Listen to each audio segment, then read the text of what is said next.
Bryan worked a night shift and finished this morning. Yeah. So as soon as he finishes at 10:30, he's going to be going off to bed. So Bryan, I recruited Bryan.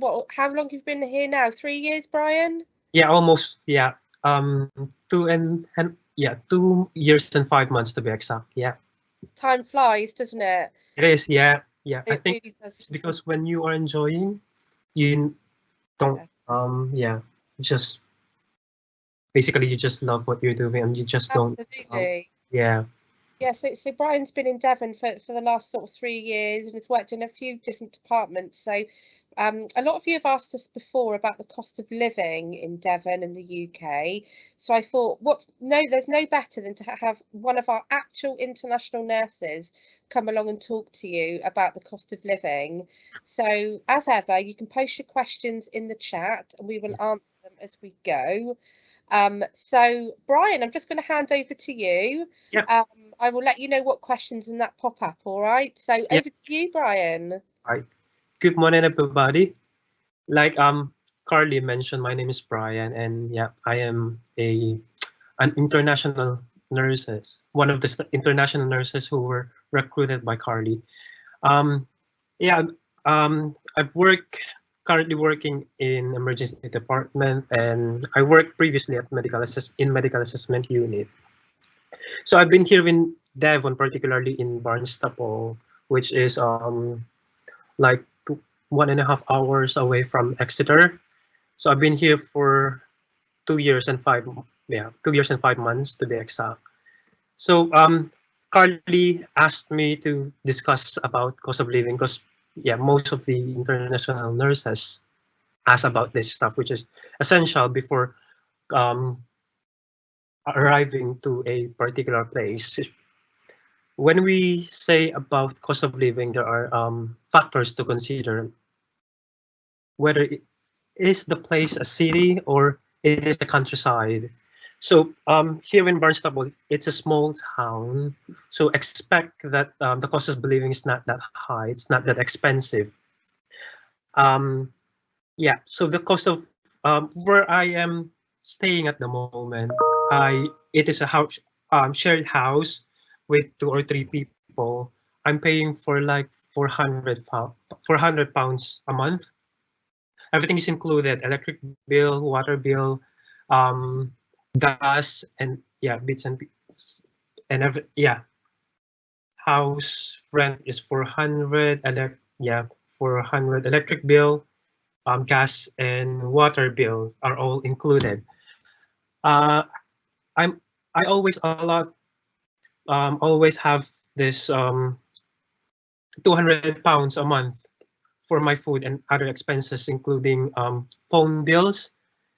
Yeah, and that 200 pounds is more than enough for me because like I said, basically I live all by myself.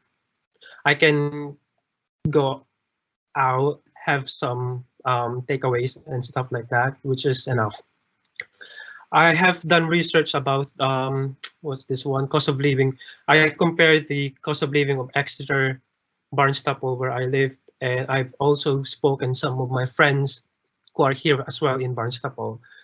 So here are the informations that I've gathered from my friends and colleagues in Exeter as well. So family of four, they with 2 bedrooms, they are just paying 700 pounds a month. Electric bill and gas bill, one of my friends, they are paying like 20 or 30 pounds a week. So like 100 or 120 pounds per month.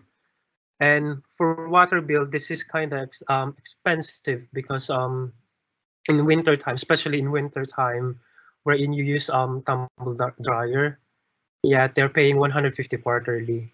So that's kind of expensive, but it's not that expensive when you look into context because you you are being paid with night shift as well here, weekend shift. So I think that's gonna be enough.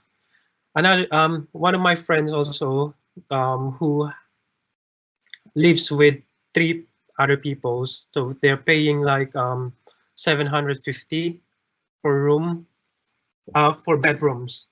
Yeah, and electric and gas, they're paying like 75 per month. Yeah, it depends on the weather sometimes. Depends on the season, I should say, because winter time it's everything goes up, isn't it? Because of the um, most people use what's this one, heater and tumble dryer, and they also spend like 200 to 300 per month food. um, and yeah, we don't um, take bus to go to work because basically we only have the hospital like 5 to 10 away from our houses, so it's a good savings, to be honest. um, and yeah, and another family of two, they're paying like 650 a month. That's 2 bedrooms as well. Electric and gas almost the same, 70 pounds per month, and water also is 50 to 60 per month. So yeah, it's almost the same. It's almost the same, guys. And considering that Devon is one of the what's this one of the tourist destination during summertime. So when you Google, it is one of the Devon is considered to be the best place to visit during summertime. Not just so during summertime, but the whole year, along with Cornwall. We have lovely beach here. We have Sonton Beach. We have Croyd Beach. We have Westward Ho. I don't know if you guys have heard that, but it's yeah, we have those beautiful places to visit during summertime, especially summertime. I just wonder if I know very often when we sort of we have new nurses arrive in the UK, Yeah. they don't understand what council tax is. Right. Yeah. Because yeah, honestly, I don't pay with council tax because, like I said, I'm living in a shared house. Yeah. But I've heard from my friends, Jeff, who has a family of four. I think they're paying quarterly for council tax. It depends if you want to pay it monthly or you want to Yeah. pay it quarterly, if that makes sense. Yes. Yeah, and it depends on the house that you are staying and how many beds. Yes. If it's located near the town center or if it's outside or town center. That's what I heard. That's what I know about council tax. But then again, it's not that expensive. It's affordable, and yeah, I think it's just ranging about 150 to 200 if I'm not mistaken.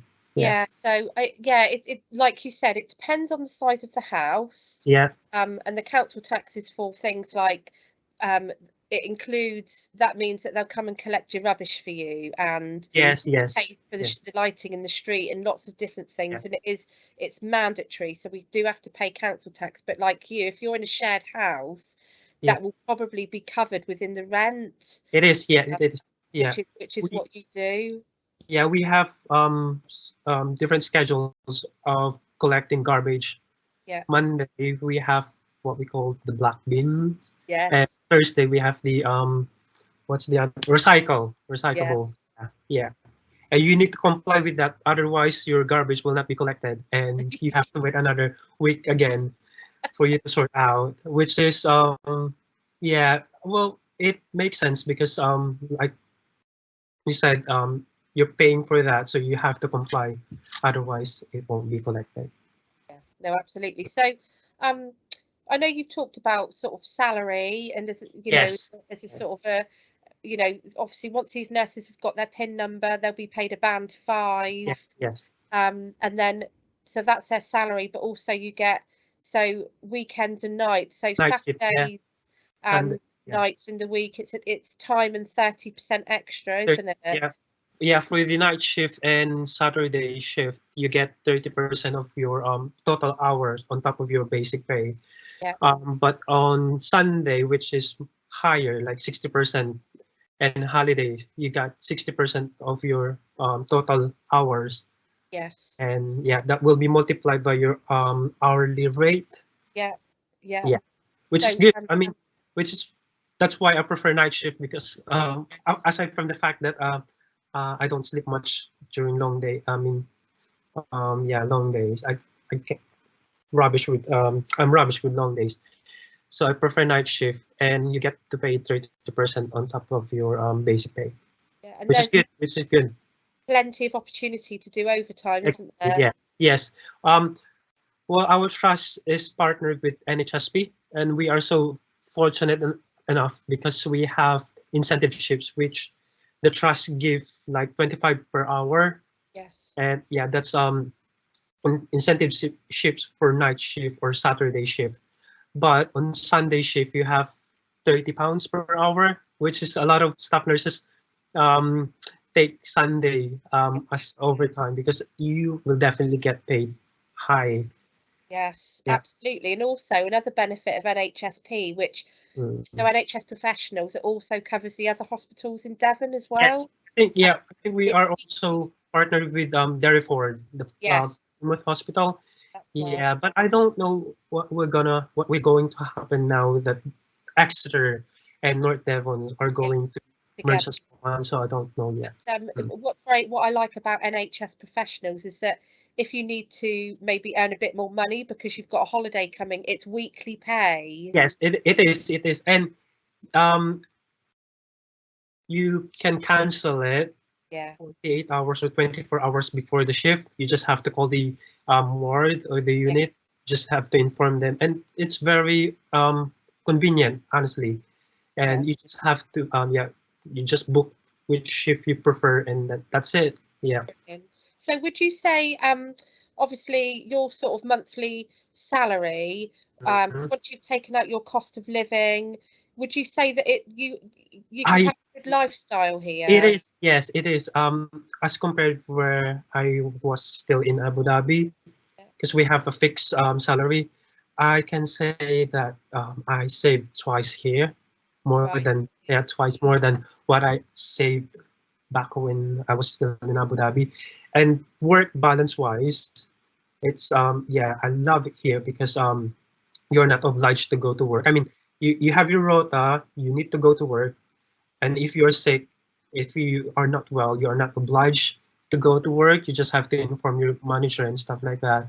Yes. And if you have like plenty of days off, like 4 times a week, four Yeah. days a week, and you can use that to go somewhere else. Like especially me, if I feel so tired from my work, I tend to travel a lot. Speaking of travel, you just I usually pay like 20 pounds going to Exeter, going to Teignmouth, going to Torbay. That's two-way now. That's Yeah. already two-way, and it's not that expensive. 20 pounds is just Yeah. nothing. Yeah, yeah. You have a good life work balance here in Devon. You've got good places to visit. We've got national houses like Arlington House, Colton Fish Shakers. For I think it's located in between Torbay and Paynton, something like that. Yeah, so I've been those national houses, and they are lovely. So you better visit that once you've arrived in the UK. Yeah. We have also Dartmoor, Exmoor, which is a massive what's that national um, zoo park, if National I'm right. Park. Yeah, yeah, and you can just walk down there, and yeah, you've got beautiful scenic views there. Yeah, So we are really, very lucky in yeah, Devon, aren't we? yes, yeah, And I know that I know many of the sort of international nurses have come over and have families. yes, yeah, You know, and I follow them on Facebook, and I see some of them have just bought their first home in the yeah, UK. yes. Well, yeah, it's just so happy seeing this. I mean, my colleague from India having their family brought here. Yeah, it's just, I mean, yeah, if yeah, you can see that they are really happy having their family. Even some of my Filipino colleagues as well. Like I mentioned a while ago, Jeffrey, he's got his family here, and he's so happy with that. And Yeah, yeah, it's not what I understand about the concern about the expense having a family here, but education is free, yes, healthcare is free. that's big consideration. Yeah. Then why not to bring the family here? Because again, there's no place like UK who offers free healthcare and education. Yeah. That's a big was that factor already for them not considered not to move here. Yeah, no, absolutely. And it's you can have a very good quality of life here with the Yeah. wages Yes. of a nurse. Yeah. I mean, you know, some of the families that have come over, both parents and nurses, some of them only one is a nurse and working, but they're Yeah. still managing to support a family on one wage. Yeah. So there are ways to live cheaply as well, aren't there, if you want to say? Yeah. Well, I mentioned about food a while ago because yeah, personally, like I said a while ago, I like usually spend £200 for food and stuff like that. You can get fish and chips around 10 to 15 pounds, which is good price already. Yes. Here in North Devon, particularly in Barnstaple, we only have a few what's that food establishments, which I can say it's a good thing because you tend not to spend a lot, Yeah. not be tempted to spend a lot. But we have like McDonald's, we have Costa, we have Wimpy, well, which is good, which And is good. where would you say, so where do you go to get your grocery shopping? Well, Lidl. I used to go to Lidl, Tesco, but now I usually go to Iceland, which is nearer to my place. Yeah, Iceland, they have, I can say, the best price Yes. that is comparable to Al Asda and Tesco as well. Yeah, Yeah, no, absolutely. it's yeah. Well, I think we have a bit of increase lately because of the inflation, but I'm not Yes. worried about the inflation because it's a global problem anyway. And also, I guess for families, you know, I know that, you know, a lot of people will cook from scratch and cook Yeah, in large volume, which is cheaper, isn't it? yeah. I tend to cook like for 3 days, which Yes. saves me a lot, especially when I work night shift and there's no time for me to work after my shift. So I tend to work I tend to cook for 3 days so that And I guess the other thing is we have canteens in our hospitals that you can yes get we do, hot meal. yeah, until they are open until 7 o'clock. I don't know in Exeter, they yeah, definitely Exeter Hospital, they have bigger canteen, and I don't know how what time it open and it closes and open. So Yes. but yeah, I can imagine it. I don't think it runs 24 hours, but it may open a little bit late. So you can always, you know, you can always grab a hot meal, and it is Yeah. subsidised price in the staff Yes. canteen, isn't it? Yes. And Yeah. what about specialised sort of food stores? If you Yeah, we wanted have to go and Asian get, store here. yeah, Recently, um, there are two, if I'm not mistaken, yeah, two Asian stores that have recently opened, which are very helpful for us Filipinos, because we miss Filipino foods. yes, Yeah, we have also Chinese restaurant, yeah. which we like as well, and Indian restaurant as well. Yeah.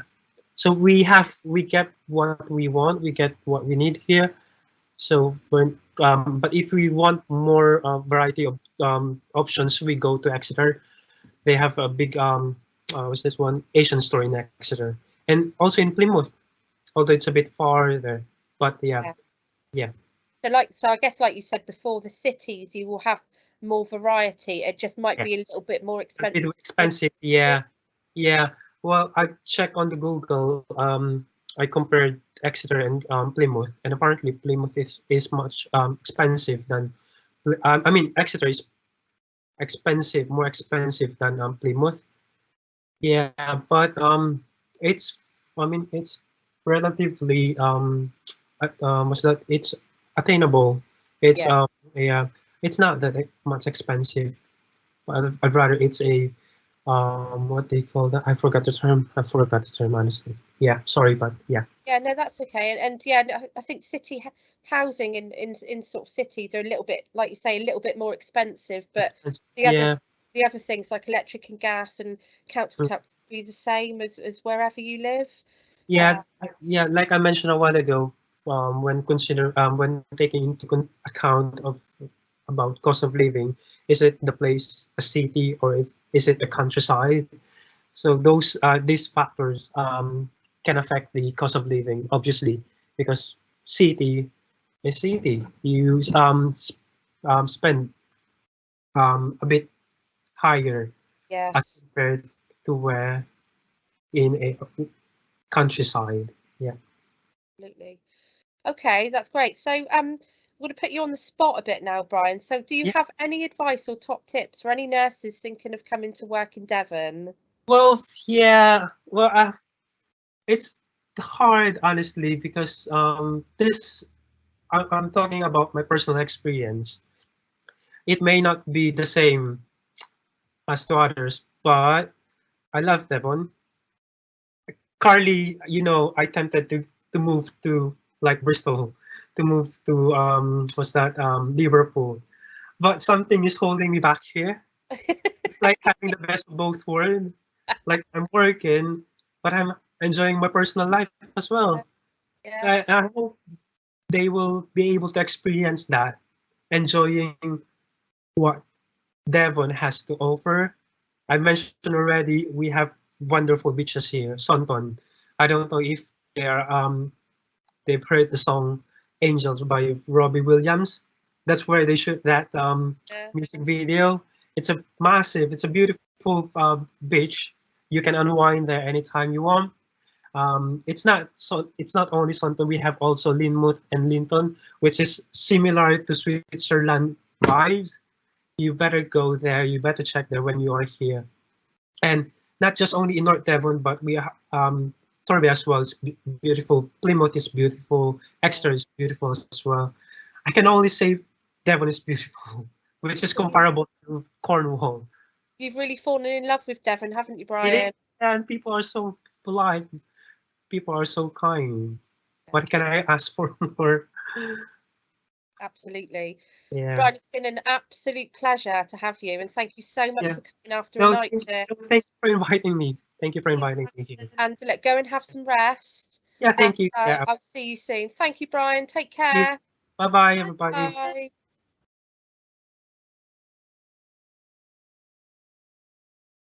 Oh, that was lovely. That was, I hope people found that helpful. So you can see how much Bryan is enjoying working in Devon. He's 3 years here and he's got no plans to leave. So, and I think it was really helpful hearing from his perspective in terms of cost of living, and that you can afford to have a, you can have a good quality of life in Devon, whilst also paying bills and different things. So we've got, I'd like to introduce, probably a lot of you will know Victoria. So Victoria Brown is one of our recruitment team, and probably you deal with Victoria first because she goes through recruitment and shortlisting, setting up panels, asking you for documents. So we've invited Victoria along today to talk about the recruitment process, top tips, and sort of the main asked questions. So again, put questions in the chat on the side and we will answer them when we get there. So welcome, Victoria. Hi everyone. You okay? Yeah, you?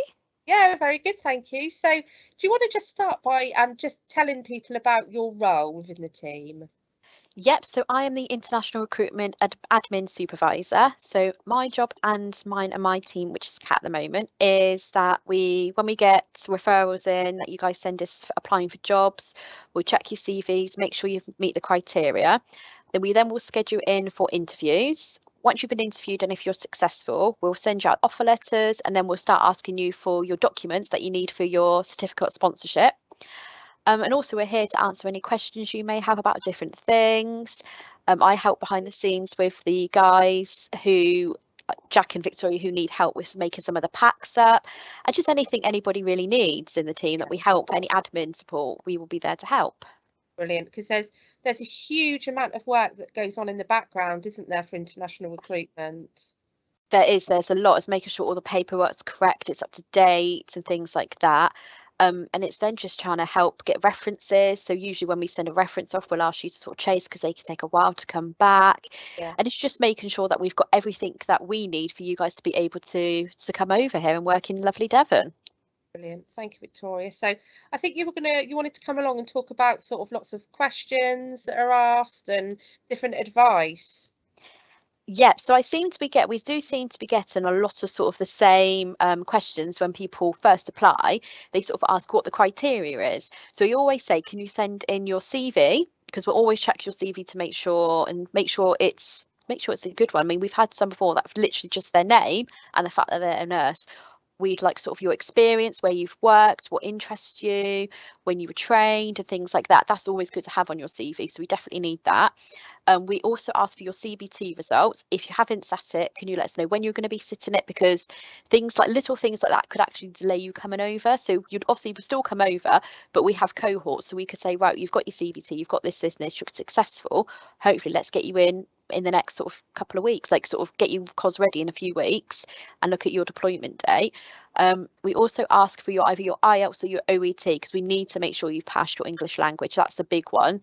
And then we just also ask whether you've started your NMC registration, because things like this, if you haven't, do take time, which will slow down your sort of progress in getting your dream job in Devon. Absolutely. And are you able just to go over in terms of what we expect as a team in terms of expiration dates on things? Excuse me. Yep. So IELTS usually will last 2 years. We do prefer, I think, to sit the OSCE, you need to have a certain amount of time. So I think we need to make sure that's correct. CBT is the same, and it's things like please check in your TB. We've had people send us all of their documents, which have been fantastic, but I've looked and their TB and their police will end before they've come over. So we've had to say, well, actually, you need to have at least 6 months on there just so we've got the time to get you over. Otherwise, that will delay it as well. Yeah, absolutely. And I think, you know, that, like you say, the reason we do ask for those, you do need at least sort of 6 months of your English and CBT when you get here, is because sometimes there may be a little bit of a delay between you arriving and you going on to take your OSCE. I know a lot of people expect to arrive and go straight onto OSCE training. That's very often not the case. And that's why we ask for at least 6 months of OET, IELTS and CBT. Yes, yeah, definitely. That all helps. And it's all so important. Okay, lovely. So any other sort of commonly asked questions? So usually we get, once we offer the successful candidates, they sort of say, oh, when will I get my COS? And that literally will all depend on when you can get the documents into us. If you could get it in sort of ASAP and all your references are fine, all your certificates and everything we're happy with, it can be. So you send it in this week and we can say, right, we've got the next cohort we're looking at is March for Torbay, and we can say, right, if that's where you want to work, we can sometimes do it quite quick. It just depends on how the candidates get the documents in. Yeah.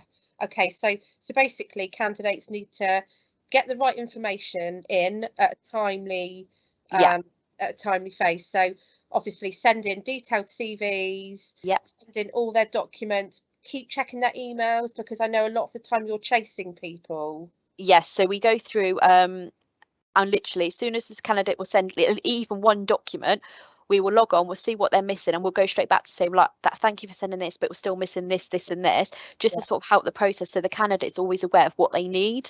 Yes. So basically, I guess it would be great if they could send in everything at once. That would be amazing. I know obviously that they can't always, but if they're waiting on their police check or their TB and they can give us dates, that would be amazing, because we have a system where we put a note so everyone can see and say candidate A is having their TB done on the 14th of February, and then we know then after that we'll contact again and say, well, have you got your TB certificate for us, please?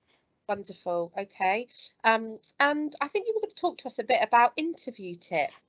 Yes. So I do get a lot of people asking about sort of interview tips, and I think the first one, which to me is very important, is make sure the internet connection is okay. We have a lot of people who struggle with the internet connection who will say, oh, can I rebook, and they have to go to an internet cafe. So even if they want to email us in and say, look, can we have a little check, and for 2 minutes I can send you one just to make sure it's all okay, we can do that. No noise in the background is another big one. We've had it before where people have had the TV or the radio on in the background, and the nurses interviewing can't always hear what the candidate is saying, which could not help the outcome, because we need to be able to know that you can do the job and you answer the questions. Also, please bring ID with you, so passport, just so that nurses will ask you, and that sometimes will cause delay, because I'll have the nurses interview and say to me, this person was successful, but I couldn't do an ID check, so then I have to contact them just to double check, because you have to make sure it's all correct. Another one would be, make sure nobody's in the room with you, because in the past we have had candidates have someone talking through the questions with them in the room. We can't have that. It has to be your answers, because you're going to be the one working on the ward. So that's another important one. And I think also just take your time answering questions. Think about the answer. If you need to have a couple of minute pause to think about it, there's nothing wrong with that. You don't need to answer straight away. Have a little think and then give your answer. And then I would say smile and relax. I know it's a very nerve-wracking time, but just if you take your time and listen to the tips, you'll be absolutely fine. Yeah, and I think that's really great advice, Victoria. And obviously I will very often do the interview panels, and like you say, making sure they've got a good internet connection, and I would say they're not in a moving vehicle. Yes. I've had a couple of candidates dial in from a bus, and you absolutely need to be stationary. Please check your Wi-Fi connection before. Please just do a test run with one of your friends. Make sure your audio is working. Yeah. Because very often we've had to abandon calls if we can't hear them, when we've sort of waited for so long. Absolutely no one else in the room. Relax. And from a nurse, I would also expect those candidates to have done their homework. We're not trying to catch you out. The questions there are very generic, but I would expect the candidates to know the 6 C's, Yes. which they will find on the Nursing and Midwifery Council website, and to know the sort of hot topics of nursing in the UK at the moment. So please sort of go away and do your homework. So no, that's great. Any other sort of advice that you might have, Victoria? Yeah, also have a look at what hospitals you want to work at. 'Cause, I mean, we've got different hospitals. We've got University Hospital Plymouth, which is city, Exeter City. We've got the lovely North Devon, so the countryside, and then we've got Torbay. So have a Google and see which one you think would fit you, because when we will ask you that, and then at the end we always put everything you guys say. So say if you want to work at Plymouth, we do put you down and say candidate would prefer to work in Plymouth. But yeah, that's always a good one, just to research the hospitals that we do. Yeah, that's a great idea. And some of the best candidates I've interviewed have been nurses that have gone off and looked at the values of a hospital, and what the commitment statements are for those hospitals, and they can say, well, I know North Devon are striving to do this and this, and that really sort of shows diligence. Yeah. And a commitment. So yeah, go and have a look, do your homework. And I think one of the other things for me, after having interviewed quite a lot of candidates, is, can you just look where Devon is on the map? We're not close to London. Very often people aren't quite sure if we're close to a major city. Just have a look where Devon is. Make sure that is where you want to be. We are in a rural location, but we are an advantage as our team, in that we can offer different hospitals to people to suit different needs. So you can ask to be located in a city, you can ask to be located near the beach, or near the countryside, and I think that's a massive advantage on our part. It is in Devon. I mean, I've only lived in Devon since May last year, and I absolutely love it. It's an amazing place to raise a family as well. I've got 2 children, and they absolutely love it. We love taking the dog up the moors for a walk, going to the beach. There's so much here to do for a family, and I absolutely love it. Yeah. And did you hear Bryan, our last speaker, say he's just absolutely fallen in love with Devon? Yeah. I absolutely. I mean, where I used to live was about 50 minutes from London, but I would never go back. We've always said Devon has got our hearts down. We would never ever move back. And in terms of sort of quality of life, outside of work, it's amazing. And the kids, like, so my son is 11, he's got so much more independence being in Devon, because it's just a nice place to live. Like, everyone's always saying hello and things like that. And it's just, I mean, there's stuff you can do that you don't even have to. We often in the summer will go to Paynton Beach for a picnic and spend the day on the beach. Doesn't cost anything, maybe an ice cream. And it's just amazing. It's so nice to be able to do that. And do you feel, obviously we still have crime and things in Devon, but I think bringing up families, it feels quite a comfortable place to live. It is. So where I used to live, the crime it was just ridiculous. Being here, you don't hear a lot of it. Obviously, it still happens, but you feel a lot safer, which is amazing. And I think that's really important for our overseas nurses coming over to a new country. They want to feel safe and secure. Exactly. And I definitely feel that in Devon, 100%, especially where I live. It's just so nice and quiet. Everyone's always friendly. And I mean, I've been into Exeter, I've been to Plymouth, and I felt safe there as well. It's just so nice. And we've got really, I mean, Devon is you know, it's one of the largest counties in the UK, but we have got really good network links. And as Bryan and that was saying earlier, you can jump on the train. So I will train down from Barnstaple to Torbay, and you know, once you've got to Exeter, that train journey from Exeter to Torbay is beautiful. It is. You know, you're looking at the sea on the left, you're looking at fields on the right, and you can, you know, they're really accessible, and it's quite reasonable if you want to buy rail cards and things like that. It is. I mean, my husband's and my son not long ago jumped on the train to go to London to go and watch Chelsea FC play football, and they absolutely loved it. So it's so easy. And when we often use the train to go back to where I used to live, because it's just a different way of travelling. Like you said, you go past Dawlish, you see the sea, you look on the other side, you've got the amazing hills and the countryside. Yeah, no, it's just so nice. Brilliant. Right. Thank you, I've got Vicky. a quick question. Can I just ask Vicky a quick question? Sorry. With regards to references, is there anything that you specifically require? Yes, so with references, we need it to be, if it's not sent from a hospital email address, a work email address, we will need it stamped with the official hospital stamp. If it hasn't, we cannot accept it. So if you can, please can you send it get it a hospital email address. If it's not, and it has to be stamped, because we will look into it. We will make sure that that person works there and things like that. We don't just accept it, we will look into it. So that is really, really important, because that does cause huge delays at times. Okay. And we've got oh, sorry, go on, Laura. No, it's fine. I was just going to say, you know, so then when the references are in, when all the boxes have been ticked, how long is it if you assign somebody to a cohort, do they know straight away, or do they have to wait? Do you get in touch with them? So what we do is, once their COS ready, we'll look and see where they'd like to go. So if they put Plymouth or Torbay, I will go to Jack and say, so and so is COS ready, and he will then make contact quite quickly. The partners do make contact very quickly. Once they've done that, they send the official offer letter for that trust out. So it is done quite quick. Good.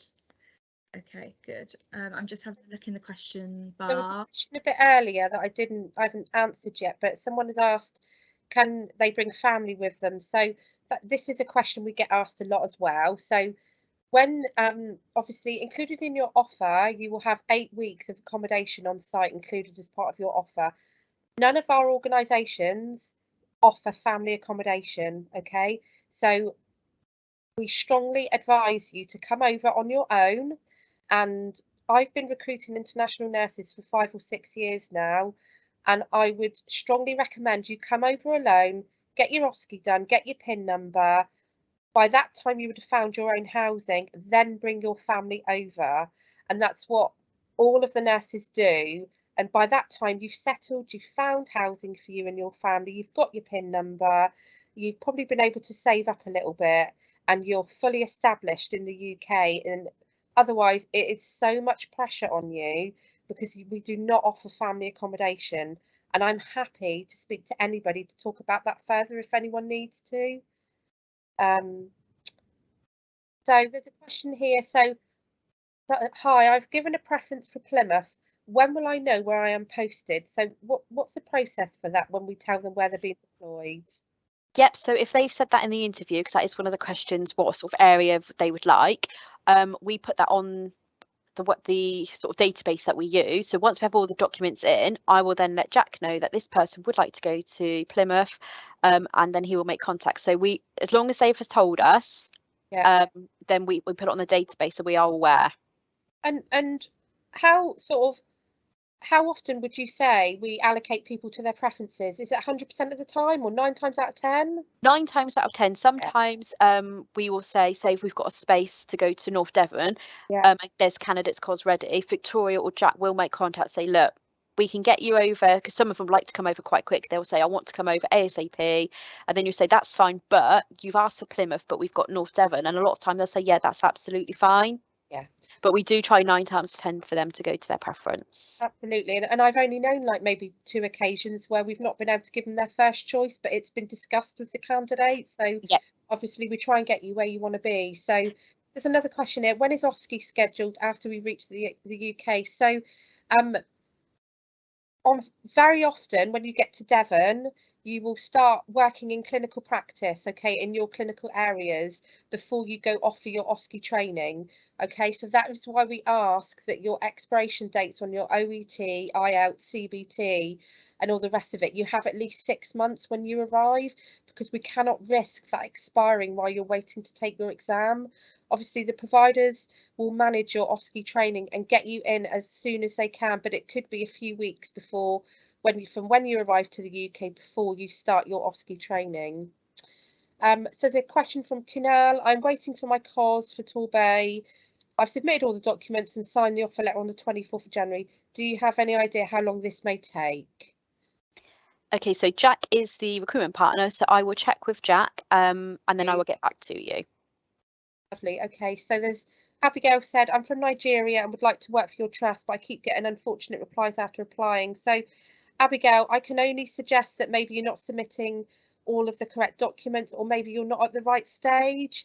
So if you'd like to drop us a line and maybe I can give you some feedback on where you might be going wrong, but always happy to support with that. Have I missed any other questions, Laura? Have a quick look. Waiting for COS for Torbay. Okay, that's the one you just read out. Sorry. When is the OSCE scheduled after we reach the UK? I've done that one. And that one. And Exeter, is Exeter the countryside or the city? Both, isn't it? It's kind of a bit of both. So it's a lovely cathedral city, but within 5-10 minutes drive, you're in the countryside, but not. You're still probably about 40 minutes away from the coast, so you're kind of near to everybody. But it's a cathedral city. It's very old, lots of historic buildings. Yeah, beautiful. Yeah. So question here saying, leaving my family behind for 8 months is too much time. How will the NHS help to get my family to Torbay maybe after 2 to 3 months? Okay, so obviously once you arrive in Torbay, your sort of initial priority is getting your PIN number. You'll have 8 weeks accommodation, so then you need to be proactive in finding housing for yourself and your family. And then once you've sort of found your own housing and all of that, you'll be on band 5 salary, and you will be able to bring your family over on your visa. You know, they do have really good pastoral support at Torbay.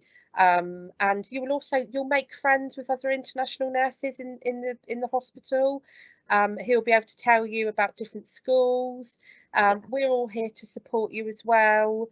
But yeah, you will find it quite straightforward, but all of the support is there for you. It's easier for you to come over first, establish yourself as a nurse, and also pass your OSCE. You know, passing your OSCE is so stressful, and that's what you want. You want to get your NMC PIN and to pass your OSCE. And as soon, your OSCE does take, depending on when your OSCE exam is booked, it does take 2 to 3 months to get that PIN and be set up as a registered nurse. Yeah. And then from there, you can then choose different shifts to work. You can work a night shift, you can work, different sort of shifts depending on what you want to fit around your family time. So it doesn't have to be 8 months though before. No, not 8 months is quite a long time, but 2 to 3 months, maybe a little bit longer, but that, I mean, in the long run you'll find it's easier. Absolutely, yeah, you need to focus on that OSCE when you first come over, and I know with 1 or 2 nurses that have brought their family over and they've had to find housing before they're even in the country because the hospitals don't provide the family accommodation. That's stressful in itself. And I had an instance of one nurse who thought that she'd found a house to rent close to the hospital, and on arrival they were 40 miles away from the hospital, and the stress and pressure that they were then put under to relocate closer to the hospital was immense. I would not advise that. Come and get yourself settled first. After a few months you'll be able to bring them over. And the hospital won't be a guarantor for you either. Hospitals, you know, won't guarantee, and then you can't prove that you've got certain salary because you haven't lived in the UK yet, you haven't been paid. So it's so many things you get asked for when you're renting you won't have, and it will just be too much for you, won't it? Yeah, so do we need to come along with some cash for feeding and other little stuff for those would cater for the first 2 to 3 months of accommodation, and how quickly do we get reimbursement after arrival? So when you arrive you will have food in your accommodation to last you probably the first week, because obviously a lot of you will be self-isolating on your arrival to the UK and your different providers. After that you will be able to go out and do your own shopping. In terms of reimbursements from the organisations, they are pretty swift. Some, you know, our providers also have an offer for, it's a £200 cash on arrival for you, because we know that those first few weeks are really difficult. So your reimbursements should come quite quickly, and certainly within your first salary. Yeah, that's great, thank you.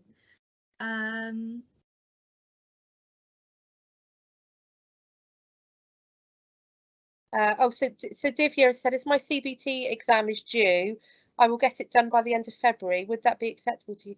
Yes, absolutely, Divya. I'm not sure what part of the recruitment process you are. If you've not been interviewed yet, I would say get your application in, get your CV in and all your documents over, and we'll be able to arrange an interview for you. But no, that's fine. Just scrolling down. Lots of questions today. Okay, it's good. Very good.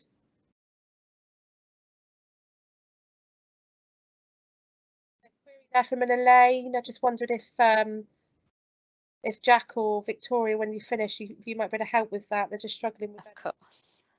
Yeah, of course. Must everyone in a particular cohort have their visas before flights can be booked for that cohort?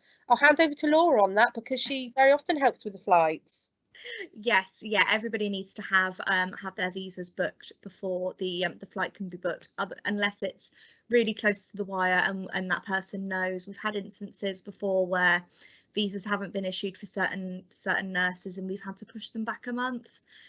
Just that one nurse, not the whole cohort. So it's common practice for most of the hospitals to wait for everybody's visas to be in, and then book the flights all together. It's normally about a week or 10 days before your departure time, so plenty of time to get ready. Brilliant. There's a couple of, so Chinello and Harrison just asking for updates. So the lovely Victoria or Jack will obviously pick that up after our call. Okay. Yeah, we do have a high number of people applying, and we only sort of do 2 to 3 interviews a week. So we are trying to get everyone interviewed as quick as we can, but there is a small delay, but please be assured everyone will be interviewed. Great, thanks, Vicky. What's the average cost of taxes when moving to Devon, housing, electricity, etc.? So obviously, as Bryan was talking about earlier, he went through the sort of average cost of things, sort of housing, gas and electric, council tax, and sort of went through all that. It will vary on how much you're using. It will also vary on if you're having your own house or if you're house sharing. So Bryan's is house sharing with a few others, which is very common with nurses when they first come over, particularly the sort of the single nurses.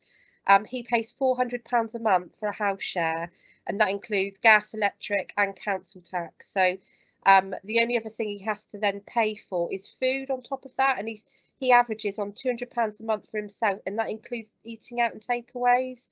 Obviously, if you're looking at, you know, having your own housing, 2-bedroom is roughly about £700 a month. Gas and electric again will vary, but I would suggest about £100 a month.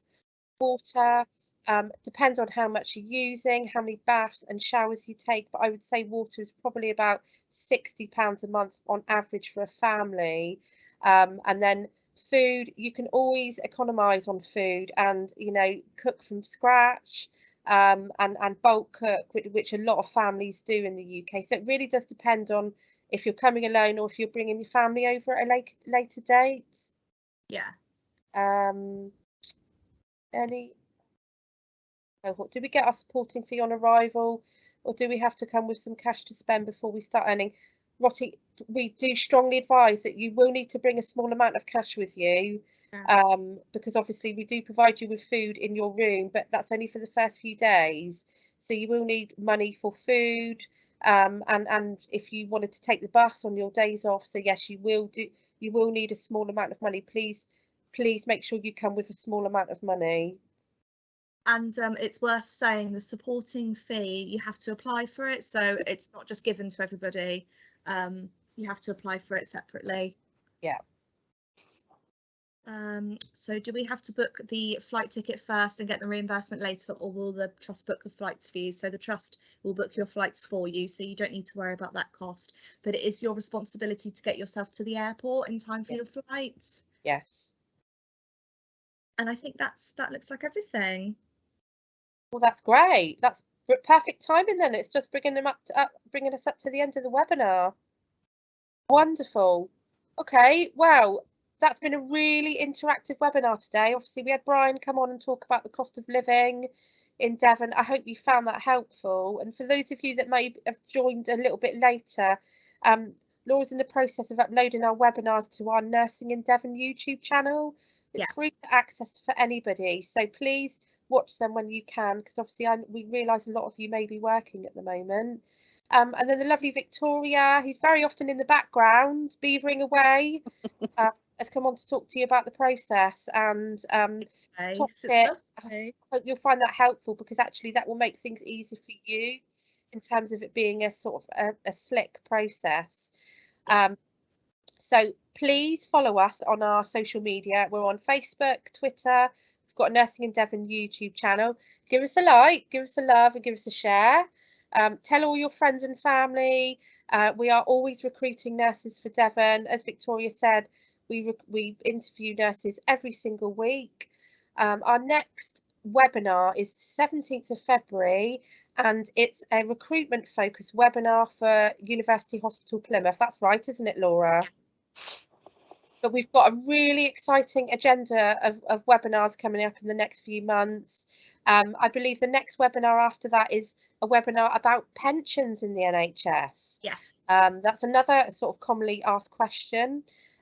We do try and hop on our Facebook to do some lives every now and then. So please pop up and say hello if you see us.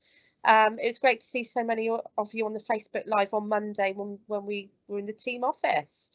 And we're just planning our next recruitment event overseas at the moment, so watch this space. Stay safe, everybody. Get in touch if you need any support, and I'll see you shortly or in a couple of weeks. Take care. Bye. Bye. Bye.